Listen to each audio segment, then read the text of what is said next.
Good morning.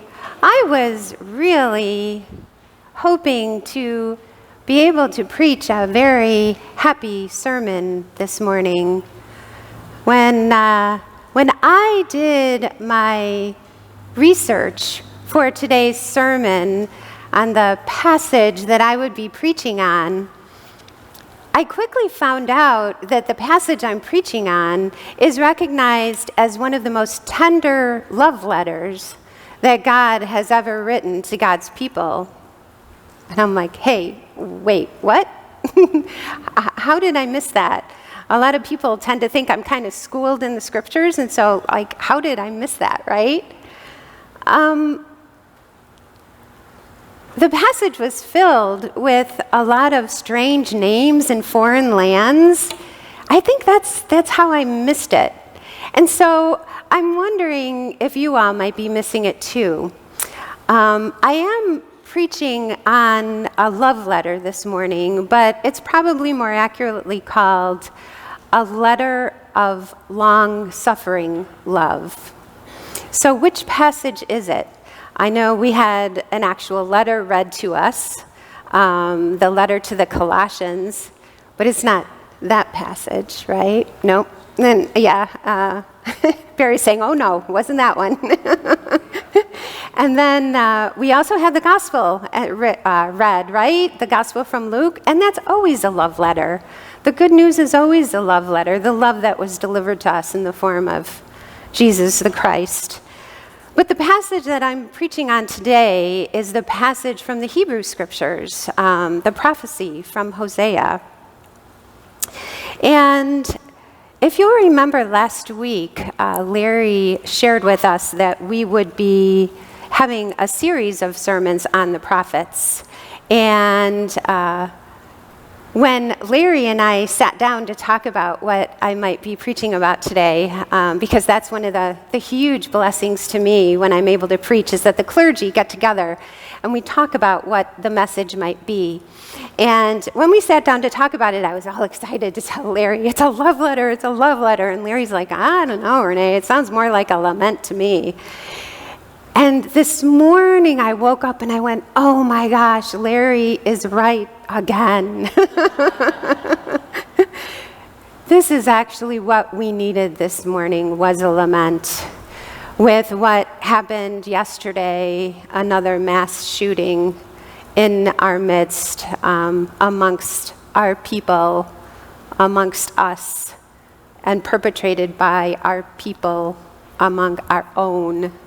And then again, in the early hours of this morning, I thought, yes, this is indeed what we need. What we need is a lament.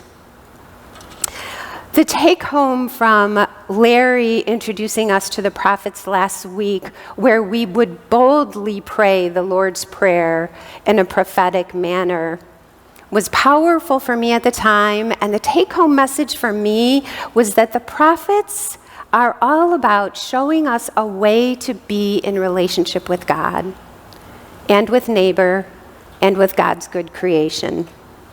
So what do we hear from Hosea today? What is Hosea telling us about how to be in relationship with God? This long-suffering love was very evocative last week with the first passage from Hosea that Larry had, but he preached on the Lord's Prayer in relation to it. Last week, the passage from Hosea is, if anyone knows anything about Hosea, it's that Hosea was called to marry a promiscuous woman, right? If you remember that, because that's racy. I mean, that's very provocative prophecy right there. So God gives the command to Hosea saying, go marry a promiscuous woman. And it dawned on me, you know what? God didn't say to Hosea, go tell my people they are just like a promiscuous woman. God said, go marry a promiscuous woman. Go and put a roof over this woman's head. Love this woman. Feed this woman, accept the children that you have by this promiscuous woman. And what God was doing there was God was asking Hosea to enter into God's long-suffering love. not just talk about it, but enter into it so that Hosea might know what that feels like on God's part, and then could truly impart the message that God wanted God's people to hear. Now this week, it's as if God is saying to Hosea, you know what? I know we tried that really provocative, promiscuous woman stuff, but my people still have not returned to me. God's heart is still broken, and now God says, now what am I going to say to these people? What other metaphor can I use? And this is when God turns to the metaphor that we hear today in Hosea's prophecy. And that metaphor is of that very loving and nurturing parent. And we had such a beautiful reading of that by Joe this morning. Thank you so much, Joe. You really were evocative in your presentation. And Joe actually recognized the different stages of that prophecy as well. But even when you heard Joe read it, did you necessarily hear that as like the most wonderful love letter in the whole Hebrew Scriptures? No, right? Again, it's because, at least for me, it had all those strange names in foreign lands, and God bless you, Joe, for being able to pronounce them so beautifully. But, even when I was asked to preach on this, I'm a New Testament professor, at least part-time at Garrett, at a seminary. And so preaching on the New Testament, I'm sort of halfway there already. But when Larry asked me to preach on the Hebrew Scriptures, I'm like, oh no, now I need to do some research into this, right? Now I have to understand those strange names and those foreign lands. So I'm going to step you through these verses again, because if I missed it, I'm thinking that you might have too. And when I step you through these verses, I'm going to paraphrase a bit, using the words that I use to help me understand what these things mean. So I'll start with the first few verses. When Israel was a child, I loved him, and out of Egypt I called my son. The more I called them, the more they went from me. They kept sacrificing to false gods and offering incense to idols. Yet it was I who taught my children to walk. I took them up in my arms, but they did not know that I healed them. I led them with cords of human kindness, with bands of love. I was to them like those who lift infants to their cheeks. I bent down to them and fed them. Did you hear the beautiful love letter there? Did you hear that tenderness? It's that tender evocation of God as the doting parent that is the primary metaphor that Hosea is trying to get across to us. But now, in the next few verses, Hosea's message actually turns terrifying. And I think Joe captured this a little bit with her more stern voice, okay? Because now, in the next few verses, God is holding God's children accountable for their actions. A doting parent is still going to hold that child accountable for their actions. So now we hear God holding God's children accountable for their faithlessness. It says, they shall return to the land of Egypt, and Assyria shall be their king, because they have refused to return to me. The sword rages in their cities. Oh my goodness. Do you hear that? The sword rages in their cities. What is raging in our cities today? What was raging last night and this morning? What have we replaced the sword with? What is the sword that is raging in our cities today with our mass shootings? It goes on to read, it consumes their oracle priests and devours because of their schemes. My people are bent on turning away from me. To the Most High they call, but he does not raise them up. And what is this talk of Egypt and Assyria? Now, that is Hosea talking about what was making the people turn away from God. And what is Assyria? Assyria was perceived to be this powerful, powerful threat to the people of God at the time. And Egypt was the place where the people of God were turning to try to make allies to defend them against Assyria. Now, if that isn't ironic, I don't know what is, right? Because we, of the people of God, have been called out of Egypt. We had been saved from slavery in Egypt, and now we're turning back to Egypt to say, save us from Assyria. God is saying you have no reason to fear Assyria. By fearing Assyria, you are putting your trust in them instead of your one true God. And by turning to Egypt, you are actually turning to false gods in support of what you think Egypt can do to you. So I could have a whole other sermon today. What are our Assyrias? And what are our Egypts? What is it that we fear and we should not be fearing? And what is it that we are turning to that we ought not to be turning to? What are our Egypts? Where God says, don't go there. And we don't have to look at countries for this, okay? I would suggest that we look at systems or habits. What systems do we fear? What things do we fear? And what systems and what habits do we turn to that we think are going to save us? When really, it is our one true God who is long suffering our return. This indictment is all the more terrifying because in Hosea's time, when a parent brought an indictment against a child, that child was toast. If a parent brings that indictment, there is no trial, there is no investigation. That person would just be stoned by the community and utterly destroyed. If anybody else brought the accusation, a trial would be in order, but not if a parent did. That was the power of the parent's accusation. But is this what God did? Is this what God is telling Hosea in the prophecy?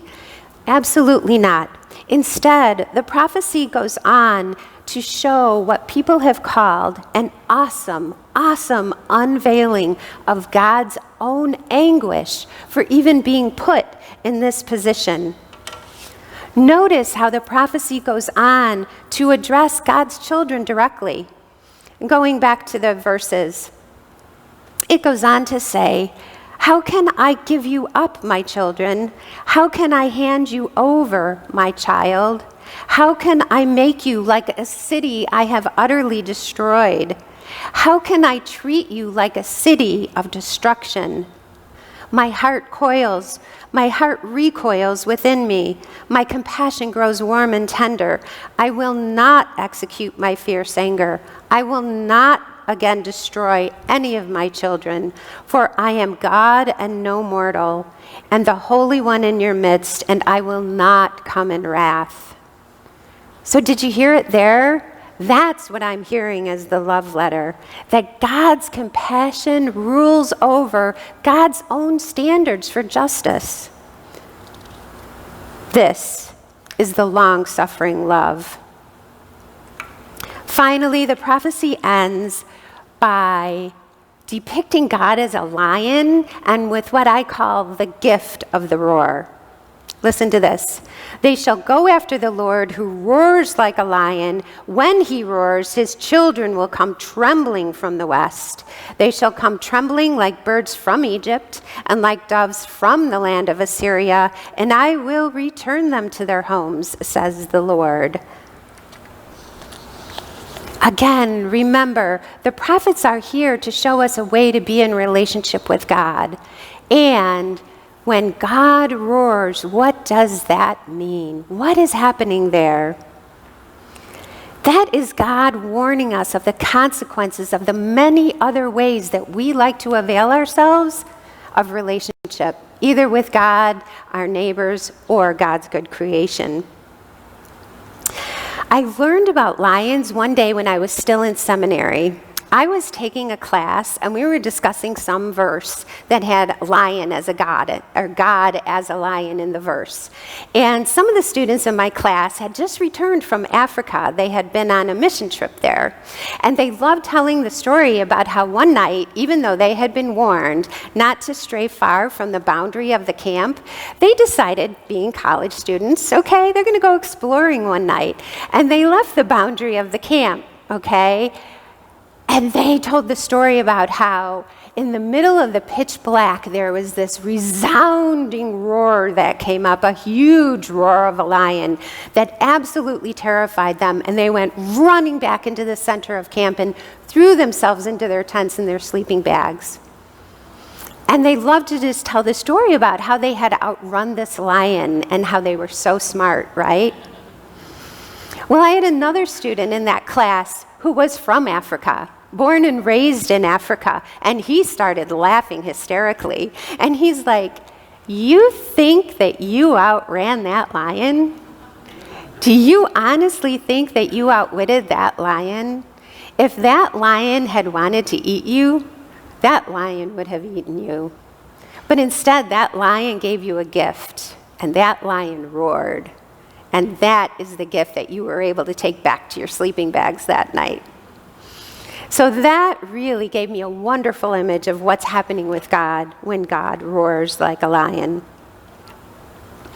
Okay, all of this imagery and these prophecies, and how do we make sense, and did we miss the message? How can we know that we're hearing what Hosea wants to say to us? So I'm thinking that part of the reason why we might miss the message is that more of us right now might be relating to the role of parent rather than child, right?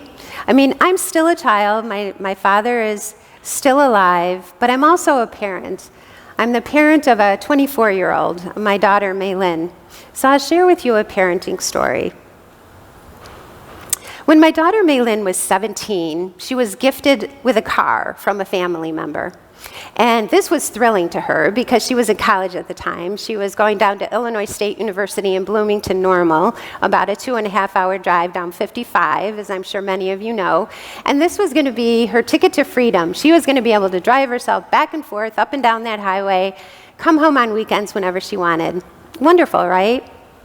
Well, there was one thing about this car that drove me as a parent crazy. One of the tires had a slow leak. And this slow leak made me a nervous wreck. And so, being the good parent that I was, I sat my daughter down and I schooled her on the wisdom of taking the time out to go get this tire repaired. I even offered to pay for it. Just go get the tire repaired. This was her car. I couldn't take the keys away and say, "You can't drive it." But it was up to her. Do you think that she got the tire repaired? No, right? Again. So I said, she just kept driving, every weekend. And so I'm like, "What do you do?" She says, "Oh, if I just happen to notice, looks a little low on air, if someone tells me the tire's low, then I'll just go and I'll put some air in it. It's no big deal, Mom." And then I'm thinking, oh my gosh, again, I'm being the parent here. Does she know how much air to put in there? Does she know how to use a tire pressure gauge? What if she overfills the tire and she has a blowout on the highway? And so I'm parenting and I'm prophesying to her how to be in proper relationship with her car, right? Suggesting ways that she can do this so it will go well with her. And she's not liking it, and it's getting to be nagging, right? And finally, my daughter throws up her hands and says, "Mom, I get it. I get what you're saying. If I get stuck on the road down to ISU, I can't call you." And I'm like, "What? You can't call me?" "No, because I didn't take your advice." I'm like, "Oh my goodness, child, I want you to call me. If your tire goes flat or blows out, for crying out loud." So all this time I had been giving her this message. What she was hearing was that I was going to abandon her on some roadside if her tire blew up. And is that what we tend to hear from the prophets? Instead of all that advice of the way that so it shall go good with us. That my daughter would have thought that she couldn't call me in her time of need was absolutely heartbreaking. And that's when I entered into God's anguish, God's long-suffering love for us. At this time of what's going on right now with these shootings and this craziness in our world, God is right here, long-suffering with us, and God can be called upon. My prayer is that we hear the prophets correctly, that we hear that they are giving us one of the most tender portraits of God's love for us, and that they're telling us of the most awesome unveiling of God's own anguish for our condition, and that God's compassion rules over even God's own standards for justice. Know that. Hear the good news from Isaiah. Hear of that long-suffering love, and know that we are not alone in the midst of our relating not only to this world, but to our ever, ever loving and pursuing God. This is my prayer for you.